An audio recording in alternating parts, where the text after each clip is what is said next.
হঠাৎ করেই শনিবার তাইওয়ানের আকাশে দেখা মেলে চীনা সামরিক বিমানের।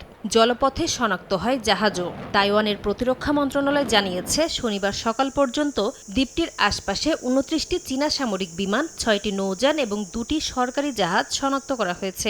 এর মধ্যে অন্তত ১৫টি যুদ্ধবিমান তাইওয়ান প্রণালীর মধ্যরেখা অতিক্রম করে উত্তর, মধ্য ও দক্ষিণ পশ্চিমাঞ্চলের এয়ার ডিফেন্স আইডেন্টিফিকেশন জোনে প্রবেশ করে বলেও দাবি তাদের। শুরু থেকেই নিজেদের সার্বভৌম রাষ্ট্র দাবি করে আসছে তাইওয়ান, আর তাই তাইপের আকাশে চীনা বিমানের এ ধরনের উপস্থিতিকে অনুপ্রবেশ আখ্যা দিয়ে নিন্দা জানিয়েছে লাইচিংতে প্রশাসন। যদিও তাইওয়ানকে নিজেদের অংশ দাবি করে আসছে চীন। এমনকি মার্কিন গোয়েন্দাদের দাবি, ২০২৭ সালের মধ্যে তাইওয়ানে সামরিক অভিযান শুরু করতে পারে শির সেনারা।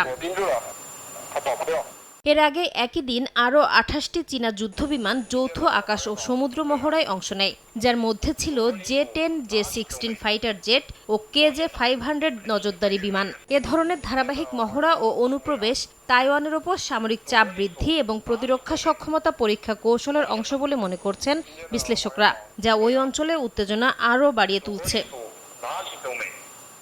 উত্তেজনার মাঝেই তাইওয়ানের কাছাকাছি ফিলিপিন্সের উত্তরাঞ্চলীয় বাতানেস দ্বীপে যৌথ সামরিক মহড়ায় অত্যাধুনিক অ্যান্টিশিপ ক্ষেপণাস্ত্র ব্যবস্থা মোতায়েন করেছে ওয়াশিংটন ও ম্যানিলা।